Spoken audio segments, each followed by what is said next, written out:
আমার যে বাচ্চা হইল, এখন আমার করণীয় কি? আমার করণীয় কি? করণীয় হলো দেশে এবং বিদেশে যত আত্মীয় স্বজন হইছে আছে সবাই জানানো। হ্যাঁ ভাই হইছে হইছে, সিজারে সিজারে সিজারে হইছে, দোয়া করেন। সিজারে হইছে, দোয়া করেন, মানে সবসময় যাতে ভবিষ্যতেও সিজারে যাতে হয়, দোয়া করেন। তো তাহলে কিতা দোয়া করত? কথা বুঝেন সবাই? এই কর্তব্য, খানা, মেহমানদারি, ভাত মাছ গোশত, এই। কিন্তু এই মাসুম বাচ্চাকে দিয়ে আপনার করণীয় কি, এটা কি জানা দরকার ছিল না? একজন মা বাপ যদি ভাবতো সন্তানের প্রতি আমার জিম্মাদারিটা কি, তাহলে প্রথম দিন, যেদিন প্রথম স্ত্রীর গর্ভে সন্তান আসছে, বুজুর্গানে দিন আল্লাহওয়ালারা বলে সেদিনই স্ত্রীর উচিত ন্যাক কল্পনা করা, ন্যাক ভাবনা ভাবা। তাহলে ওইটাও সন্তানের উপরে, পেটের বাচ্চার উপরে আসর করে, প্রভাব ফেলে।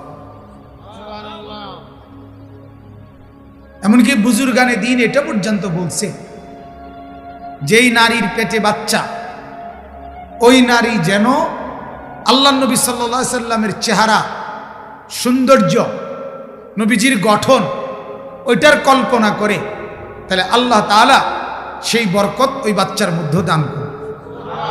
এটা আল্লাহওয়ালাদের কথা, বুজুর্গদের কথা।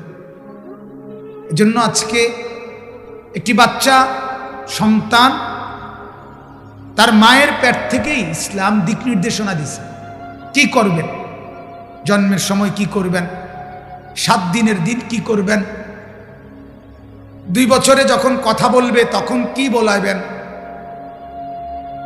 যখন 7 বছরের আগে কি করবেন, 10 বছরের ভিতরে কি করবেন, যখন প্রাপ্তবয়স্ক সাবালক হবে ছেলেটি মেয়েটি, তখন কি করবেন। ইসলাম এটা পাই পাই করে আল্লাহর কোরআন এবং রাসূলের সুন্নাত বলে দিছে। কিন্তু গাফেল মা বাপ এটা জানেই না। জানে জন্ম নিছে, কয়দিন দুধ খাবে, এরপরের কয়দিন ভাত বন, হ্যাঁ, তরি তরকারি, ফাঙ্গাস, তেলাফিয়া, ফুলকপি, ফাতাকপি, দুন্দুল, করলা, আলুর ভর্তা, ডাল, খালাস, এগুলো খাবে আর বড় হয়ে যাবে। আর কি, কেন আর জিম্মাদারি কি? না, এটা মূল জিম্মাদারি না। বরং আল্লাহ নবী সাল্লাল্লাহু আলাইহি সাল্লাম হাদিসের মধ্যে বলছেন, সন্তান যখন জন্ম নেয় তার কানে আজানের বাক্য শুনাইতে কোনো আল্লাহওয়ালা বুজুর্গকে দিয়ে, ওই বাচ্চা কেউ কোনো আল্লাহওয়ালার কাছে নিয়ে ওনাকে দিয়ে তাহনিক করানো, অর্থাৎ ওই বুজুর্গর মুখে মধু, চিনি বাচিয়ে কিছু দিয়ে ওনার লালা সহ, থুতু সহ একসাথে বাচ্চার মুখে দিয়ে দেওয়া। এটা আল্লাহ নবী সাল্লাল্লাহু আলাইহি সাল্লাম সরাসরি নিজে এই আমলটা করতেন, সাহাবীদের কোলের বাচ্চাকে তাহনিক করাইতেন।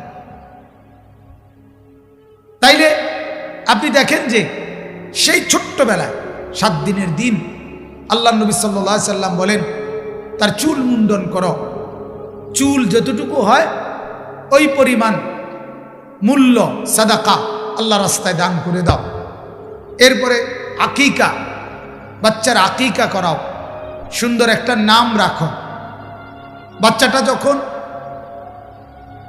কথা বলা শুরু করবে, আল্লাহ নবী সাল্লাল্লাহু আলাইহি সাল্লাম বলেন তার প্রথম সবক মুখ দিয়ে হবে কালেমা লা ইলাহা ইল্লাল্লাহ।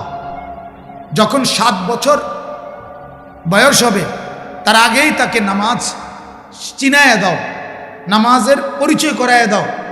7 বছর বয়স থেকেই নামাজ পড়তে বলো। 10 বছর বয়সে বাধ্যতামূলক যে কোনো মূল্যে ধমক দিয়ে, শাস্তি দিয়ে, শাসন করে হলেও নামাজে বাধ্য করো, বিছানা আলাদা করো। যুবক যখন হয়, মানে বালেগ, যেদিন থেকে গোসল ফরজ হয় সেদিন থেকে 1 সেকেন্ডের হিসাব আমল নামায় হয় গুনাহ নয়তো নেকি লিখা হবে, এটা তাকে বুঝায় দাও, তার পুরা দিন তাকে শিখায় দাও। এইভাবে পাই পাই করে তিল তিল করে, আমি সংক্ষেপে বললাম, আরো অনেক কথা আছে।